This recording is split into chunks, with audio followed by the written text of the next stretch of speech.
Well, good morning, everybody. My name is Mark Turnage. I'm the CEO and co-founder of DarkOwl. We're based here in Denver, Colorado, and I think we have people joining us from all over the country and a couple of international viewers as well.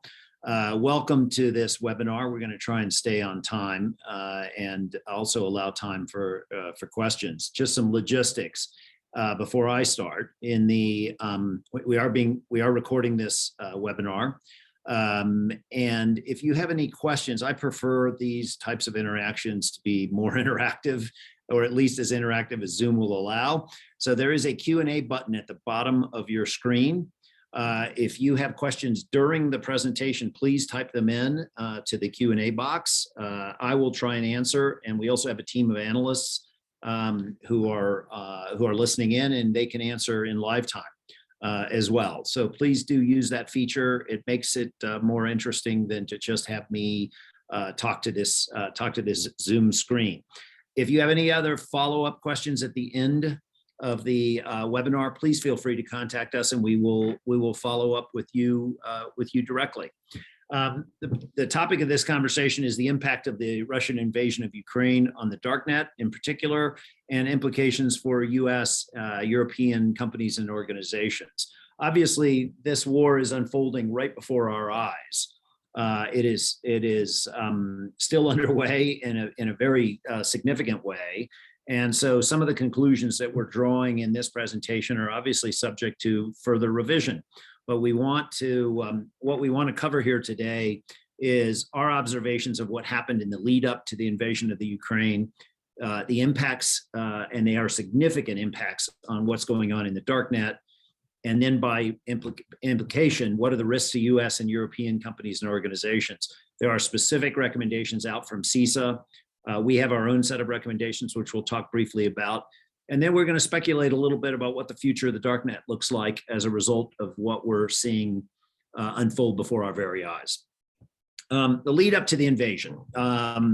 Through the latter part of last year and certainly into January, we saw a significant buildup of activity and cyber attacks, particularly in January, against Ukraine. And we saw a huge number of government servers, financial institutions inside the Ukraine attacked, taken offline in some cases. We saw large dumps of data leaks appear in the Darknet, which had clearly been exfiltrated from private and government employee databases. It was clear that there was a heightened level of activity, offensive cyber activity against the Ukraine in the Darknet. It was very visible in the Darknet. We also saw, interestingly enough, and this got into the press, several wiper malware campaigns that were not only against the Ukraine, but also affected companies in the countries in the West. And they were interesting. They were false flag operations. They were trying to incriminate Poland in those attacks. As recently as February 23, there were significant attacks on the Ukraine, cyber attacks on the Ukraine and on the financial sector, trying to take banks offline, trying to take government and successfully taking some government websites offline. You know, our analysis of the data that has been leaked out in the Darknet show that the offensive nature of these cyber operations went back into 2021. So clearly there was some advanced preparation in the lead up to the invasion that was obvious and evident in terms of in monitoring the Darknet. As you all know, the invasion commenced late on the evening of the 23rd in the US, early in the morning of the 24th in Ukraine. Russia entered from multiple directions, and we are still in a very fierce military conflict in the Ukraine as we speak. And you know what has happened in the deep and Darknet, I cannot overstate how important what we're witnessing is, and it's unfolding right in front of our eyes. Immediately after the invasion, the government of Ukraine requested help from hacktivists around the world via this, and formed this IT army of Ukraine on Telegram through yesterday, there were almost 250,000 followers of this Telegram channel, and they requested help in cyber information operations, psychological operations, and it has galvanized the underground hacktivist community. We're witnessing the largest global movement in history. There's nothing that is a precedent to what we're seeing in front of us. We're seeing a phenomenal amount of activity targeting Russia, targeting Belarus, who are backing Russia in this thing. And it's coming from private actors. These are not exclusively from state actors. And I think this has significant implications for how we think about cyber war going forward. The fact that the government of Ukraine has been able to harness this army at low or no cost to themselves, and they are having the success that they are having is quite a remarkable thing, and we're following it in lifetime. Obviously, a number of the backers, a number of the players in the Darknet then announced their support for Russia as well, and I'll come on to that in a subsequent slide. But between the IT army of the Ukraine and then anonymous backing these attacks on the Ukraine, there is a substantial army of hacktivists who are targeting Russia as we speak. And we're seeing it unfold in the Darknet. We've seen repeated leaks of Russian military information into the Darknet, including names and contact details for soldiers. We saw a leak last night that we believe is a leak of most of the soldiers that are taking place in the invasion. We're seeing attacks on Russian critical infrastructure. Gazprom, Fornovagas, Prom Engineering have all been hacked to a limited degree. Their operations have been affected. Russian government sites are offline. Strategic military communications has been hacked.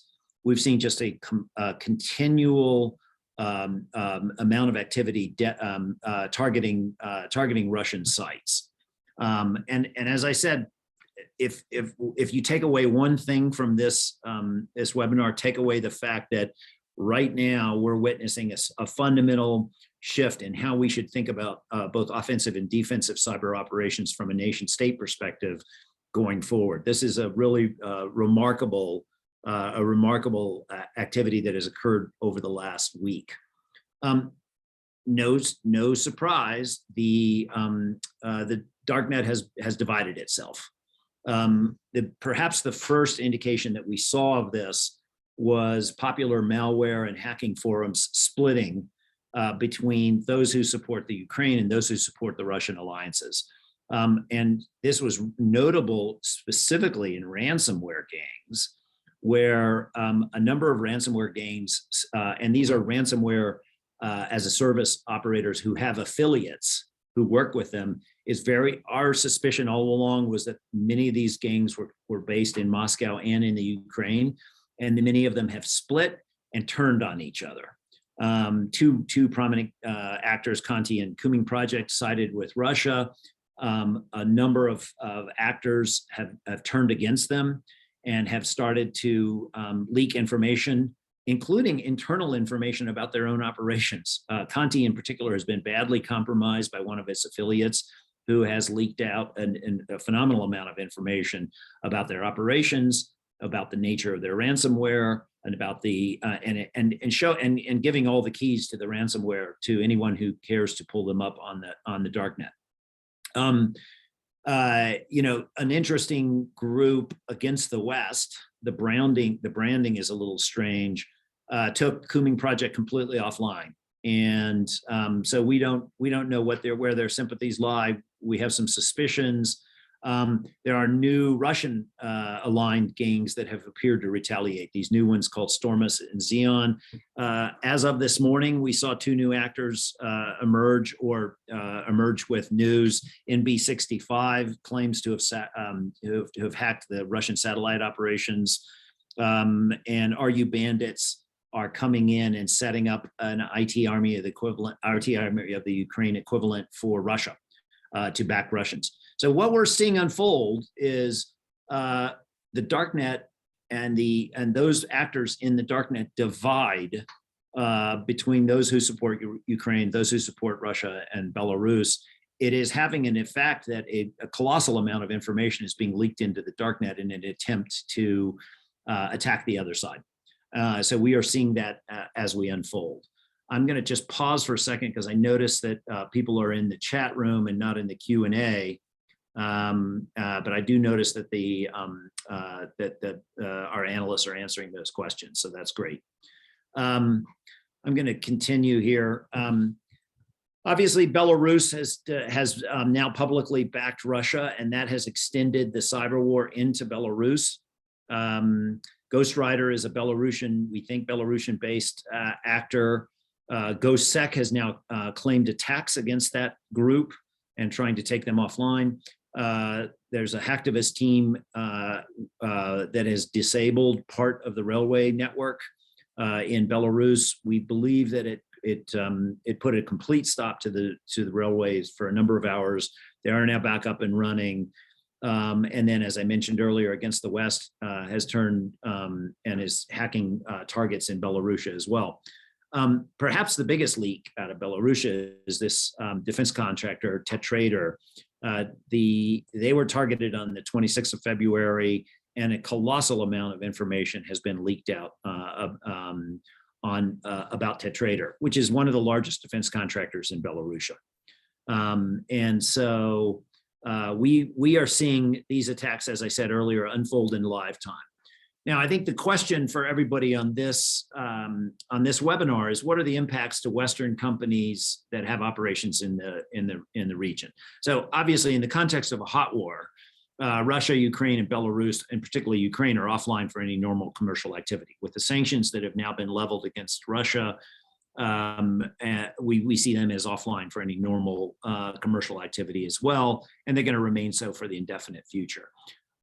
More importantly, from our cyber perspective, Eastern European subsidiary and vendor risk is extraordinarily high. We've been approached already by a number of our clients who have substantial operations in Eastern Europe, including in the Ukraine and Russia, and they are to a very high degree targets in this cyber shooting war that we're seeing unfold.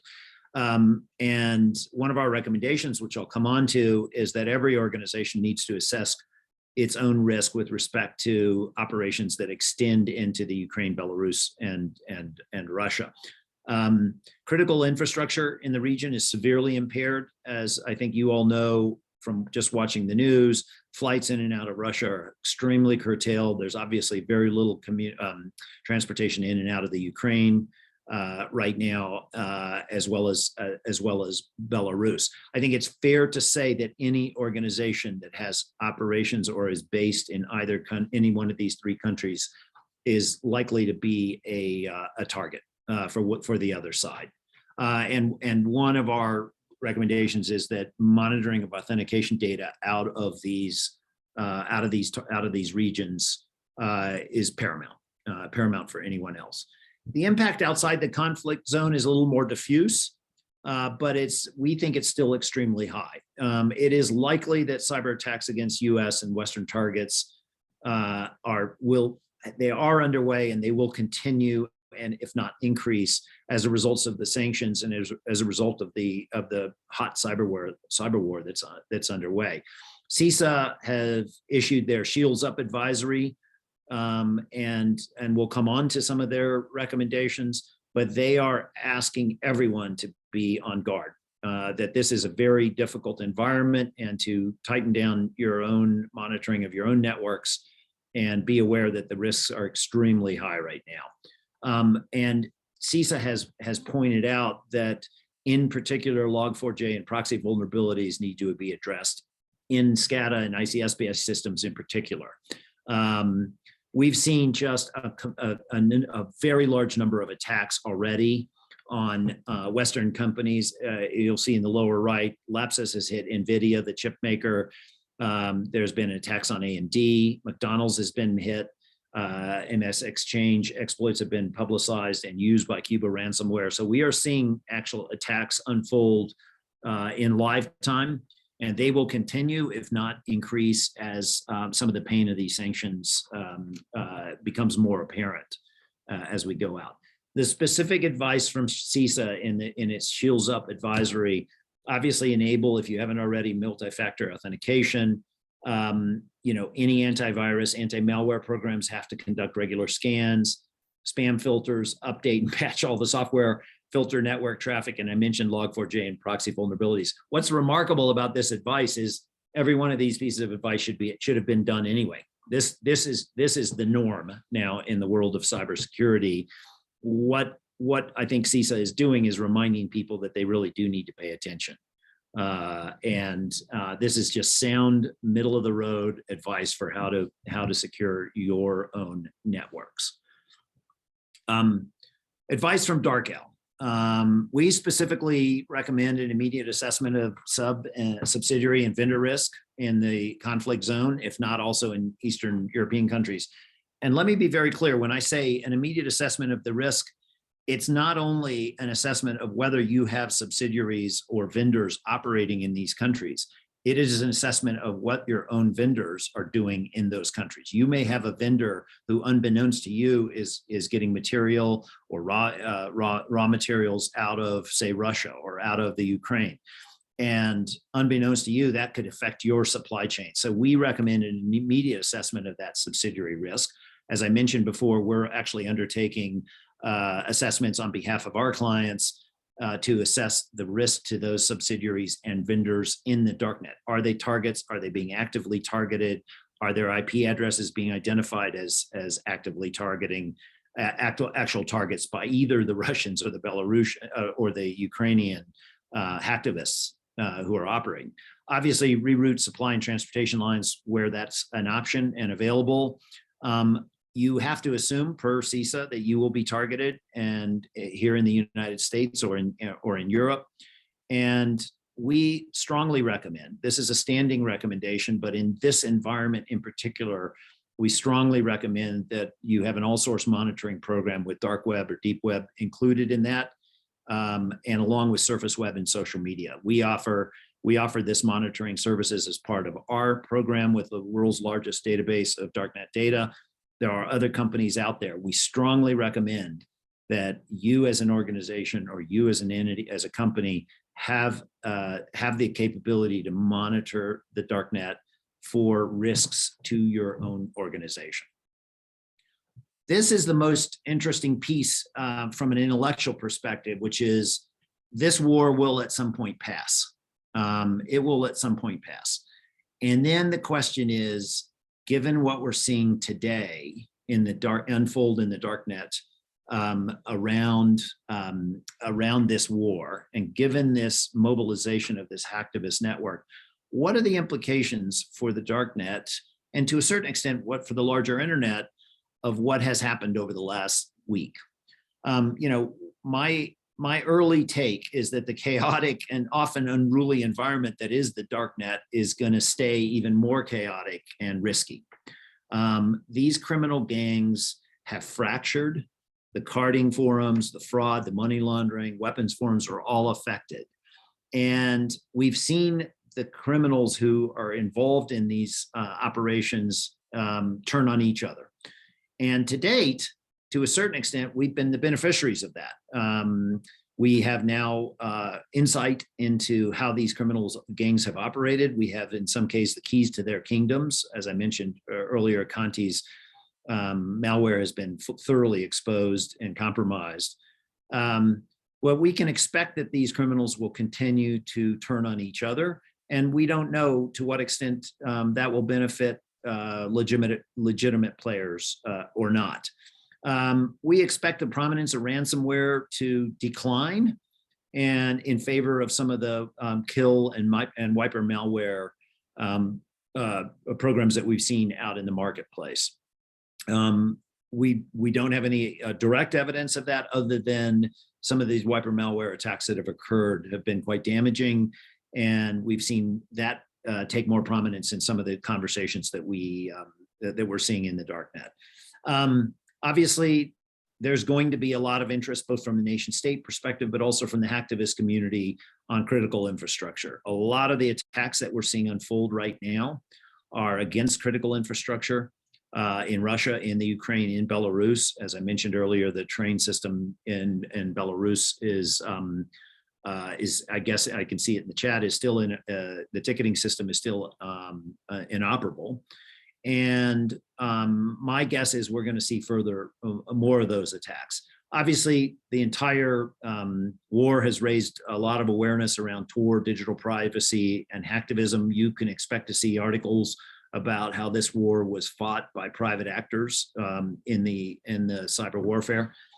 And then propaganda and disinformation. Obviously, this may very well be the first major war fought where cyber warfare was fought in parallel from the beginning, if not before the onset of the war, by cyber operators. And the last point is the one that actually requires a lot of thought. This movement has been unleashed. This is the first time that hacktivists have gotten a green light to, at scale, mount attacks on another nation state. If you are in charge of offensive or defensive cyber operations for a nation state today, you cannot let this point go unnoticed. A natural question will be, if we get into a shooting war, whatever country you're in charge of, or cyber operations you're in charge of, how do you use this hacktivist network to your benefit? And how do you prevent your adversaries from getting access to that hacktivist network? An entire army has been created in the Darknet, and it's there to be deployed based on a number of factors. And any nation state actor is going to have to think about how to unleash this hacktivist movement in their favor. I'm going to pause here and answer any questions that we can see. I noticed that there are some comments in the chat. I don't see any open questions in the thing. I'll give it a minute or two, and then otherwise I will jump off. Please feel free to contact